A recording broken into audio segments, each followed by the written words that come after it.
Hola, bienvenidos. En este video vamos a hablar de un spoiler de esta serie, así que diciendo esto, comenzamos. Desde el día en que Gaotu apareció torpemente a su lado, el desconfiado Wenlan ha mostrado una desconfianza inusual y nunca ha dudado de sus motivos ni de sus buenas intenciones. Wenlan, incapaz de ver que este beta fingía ser un omega, pero ahora Wenlan, quien se había perdido y reencontrado, trataba todo lo relacionado con Gaotu con cautela. Después que el niño lo llamara papá Wenlan, este omega, que no sabía cómo expresar sus pensamientos correctamente, frunció levemente el ceño. Gaotu parecía haber malinterpretado las cosas. Tras escuchar la breve introducción, Gaotu guardó silencio unos segundos. Luego le sonrió y dijo: «Felicidades». Al principio Wenlan no supo a qué felicitaba, hasta que Gaotu apartó la mirada, bajó la vista para evitarlo y miró a otro lado, y de repente tuvo una idea. Para cooperar con Huayon, ambos mostraron bastante intimidad, lo que provocó que Shen Xiaoyu también malinterpretara las cosas, por lo que Gao Tu, que lo seguía, también debió haber malinterpretado las cosas. Quizás la nerviosa explicación de Wenlan sobre la vida del niño fue equivalente al anuncio inmediato de Gao Tu. Es el hijo de Huayon y de Shen Xiaoyu.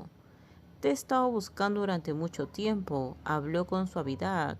Al ver que la mirada de Gautu volvía a posarse en él, continuó quejándose.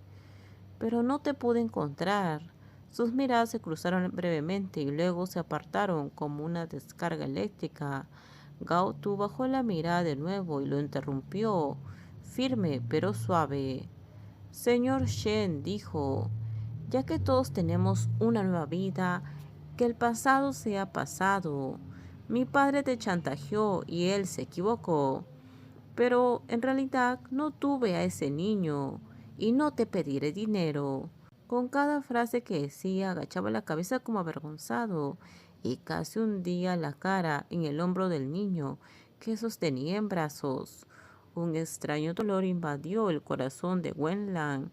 Quería decirle a Gautú que no tenía por qué avergonzarse, porque no era culpa suya. También quería decirle que tras su partida, Wenlan jamás volvería a tener una nueva vida. Solo quedaba en su vida el dolor de la pérdida y la prisa de la búsqueda. Pero quería oír a Gautú terminar lo que decía, así que se esforzó por resistir las ganas de hablar y lo escuchó continuar con voz ronca.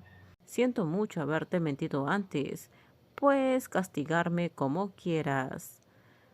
Pero Gaotu hizo una pausa como si lo ahogara el miedo y el dolor.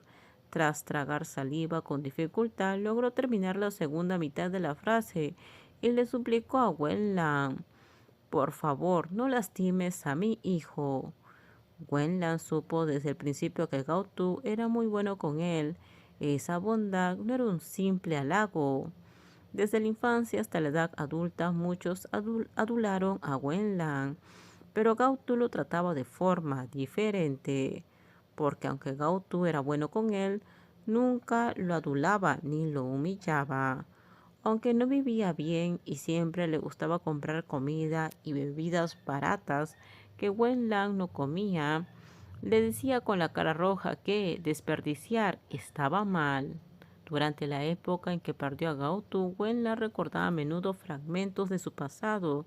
Siempre lamentaba que el destino no hubiera sido tan bueno y sentía que mientras estudiaba, el dios de la suerte se había mostrado generoso y le había permitido conocer a Gaotu. Gaotu tiene la fortaleza y el orgullo que tanto aprecia Wenlan. Por eso se ofendió cuando Gaotu y otros colegas bromeaban diciendo que solo se quedarían si conseguían una parte de la empresa. Odiaba que Gaotu actuara como si fuera tan vulgar como los demás, y no quería que Gaotu fuera como los demás. Al escuchar las palabras de Gaotu se sentía perdido. No sabía cómo volver atrás en el tiempo, al día en que Gaotu le preguntó ¿qué pasaría si tu Omega tuviera un hijo en el futuro?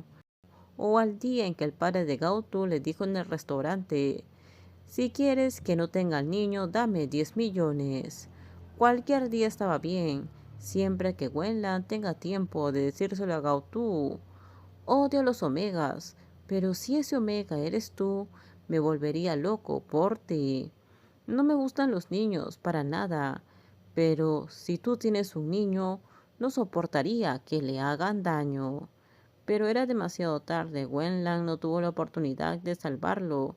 No había forma de decirle a Gautú esas palabras. Comparado con el ambiente solemne entre adultos, el hijo de Huayon era obviamente mucho más feliz. Estaba acostumbrado a ser mimado. Al ver que su padrino parecía haber comido ciruelas amargas, trepó por las rodillas de Wenlan, se subió a ellas, buscó una posición cómoda para sentarse y se puso tan alto como Gao Lele en brazos de Gaotu. Peanut empezó a socializar con voz de bebé y le dijo a Gao Lele: siento mucho haberte lastimado, pero tu máscara es tan bonita, ¿me la puedes prestar? Gao Lele dudó un momento, pero al final no pudo resistirse a rechazar al niño lindo como la nieve que tenía delante. Gaotu no tuvo tiempo de detenerlo y lo vio quitarse la máscara y entregárselo a Peanut. Aquí tienes. El dios de la suerte regresó. Wenlan levantó la vista y vio a Gao Lele en brazos de Gaotu. Se quedó atónito y entonces la amargura en la punta de la lengua se convirtió en dulzura y la ciruela agria se transformó en un dulce. Sonrió con complicidad. Gao Lele se parece mucho a él. Es casi una réplica de Wenlan. Terminamos. Déjenme sus comentarios ustedes qué opinan sobre este spoiler. Por favor, si gustó el video, dale me gusta, suscríbanse. Bye bye.